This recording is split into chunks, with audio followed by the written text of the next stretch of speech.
बुनियादें रखी जा रही हैं। इसके खादिम दुनिया का नया स्ट्रक्चर बना रहे हैं। वो एक नया दौर लेकर आ रहे हैं, एक नया सिस्टम, एक नया वर्ल्ड ऑर्डर। 1945 में दूसरी आलमी जंग के खात्मे से लेकर 1979 में सर्द जंग के इख्तिताम तक हमारा एक ही आलमी तनाजुर था। रिपब्लिकन और डेमोक्रेटिक पार्टी के सदर हैरी ट्रूमन से जॉर्ज बुश तक आजादी के लिए जद्दोजहद करते रहे। उनके मकासद में अमेरिका को ताकतवर बनाना, मिडिल क्लास के लोगों को सेहतमंद रखना, गुर्बत का खात्मा और दुनिया से कम्युनिज्म को निजात दिलाना शामिल थे। 1979 और उसके बाद सदर बुश ने भी मेरी तरह न्यू वर्ल्ड ऑर्डर की इस्तिलाह को बार बार इस्तेमाल किया।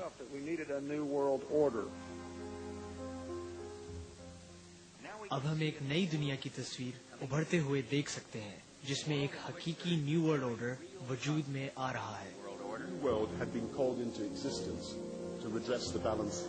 एक नया वर्ल्ड ऑर्डर कायम करने का मकसद पुराने ऑर्डर में बैलेंस कायम करना था। 1990 में पुराना ऑर्डर सर्द जंग के खात्मे के साथ ही खत्म हो गया और लोगों ने नए वर्ल्ड ऑर्डर की बातें शुरू कर दी।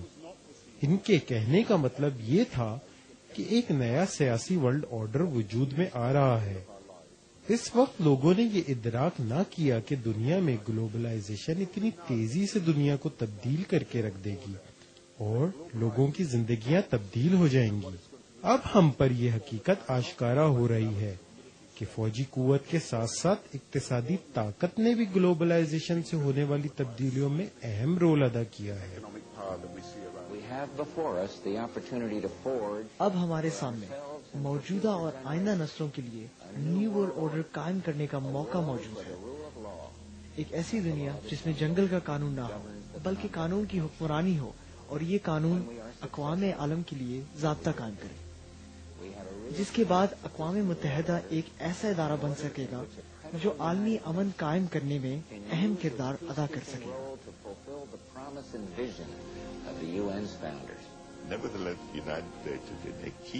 अमेरिका इस वक्त अहम मकाम पर है।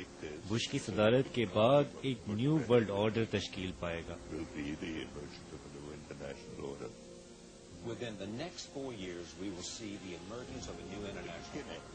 एक नए इंटरनेशनल ऑर्डर की शुरुआत होगी। एक उम्मीद है कि हर कोई इस नए वर्ल्ड ऑर्डर के लिए सरगर्म होगा, जिसमें मुख्तलिफ निज़ाम और इक़्तिदार के तहत चलने वाली अक़वाम अमन के साथ रह सकेंगी और न्यू वर्ल्ड ऑर्डर कायम करेंगी।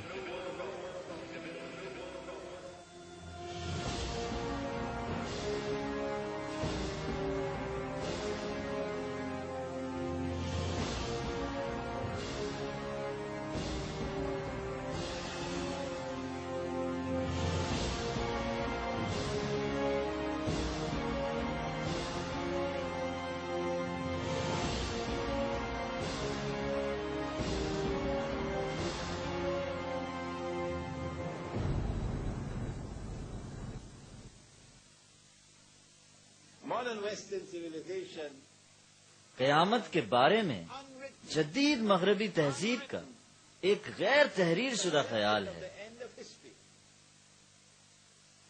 जिसका ताल्लुक मुकद्दस सरजमीन से वाबस्ता है। मॉडर्न मगरबी मजहब में एक अदाकार काम कर रहा है।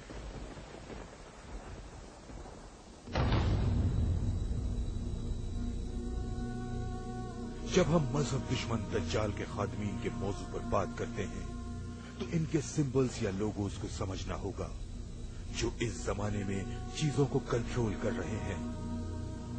आज के दौर में सबसे ज्यादा इस्तेमाल होने वाला symbol royal coat of arms है। ब्रिटिश कॉलेज ऑफ हेरल्ड्री ने आज से 500 साल कबल एक गाइडलाइन के तहत रॉयल कोट ऑफ आर्म्स का डिजाइन बनाया था। सोचने की बात यह है कि इस सिंबल में क्या खास बात है। सबसे पहली बात तो यह है कि रॉयल कोट ऑफ आर्म्स और बरतानिया का ताल्लुक अबरानी नस्ल से वाज़ेह होता है। अगर इसका बाइबल से मुवाजना करें तो इसमें म्यूजिकल टाइप से इसका ताल्लुक अबरानी बादशाह हजरत दाऊद से बनता है। इसमें चिंगारता हुआ शेर और यूनिकॉर्न उसी अबरानी रियासत की अलामत हैं। ताहम ये छोटी छोटी तफसीलात हैं उस बड़े प्लान के लिए। रॉयल कोट ऑफ आर्म्स में जो अलामात मौजूद हैं, इनका जिक्र बुक ऑफ रेवलेशन में आया है, जो एंटी क्राइस्ट यानी दज्जाल की निशानियां बयान करती है। रीछ के पैर हैं, तेंदुए का जिस्म और मुंह शेर का है। ये नीचे एक बला है जिसने इसको ताकत और असर रसूख दिया है। ये एंटी क्राइस्ट का सिंबल अब इतना फैल चुका है कि अब इस दुनिया के हर घर में पाया जाता है।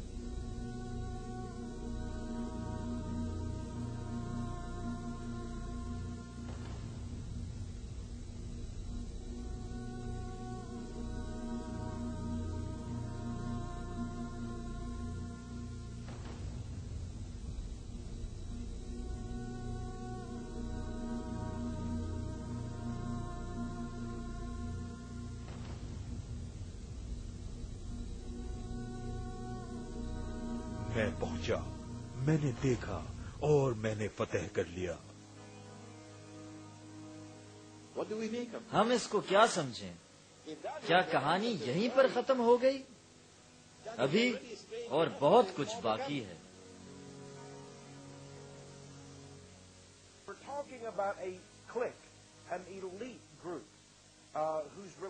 हम इस वक्त एक बड़े ग्रुप की बात कर रहे हैं। इस ग्रुप का मजहब ओल्ड टेस्टामेंट हरगिज नहीं है। ये तो इल्यूमिनाई यहूदियों अरबपति सहूनियों का ग्रुप है, जो न सिर्फ अमेरिका को कंट्रोल करता है बल्कि दूसरी बड़ी सुपर पावर रूस और मशरिक वस्ता को इसराइल के जरिए कंट्रोल कर रहा है।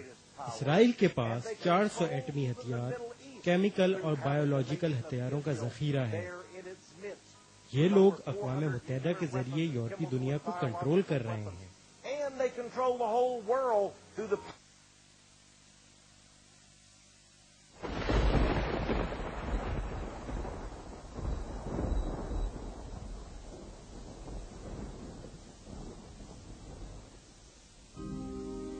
ये जो एलिस्टर करौली है, ये मॉडर्न शैतानी नजरियात का सबसे बड़ा अलंबरदार है और मगरबी तारीख का सबसे बाअसर फर्द समझा जाता है।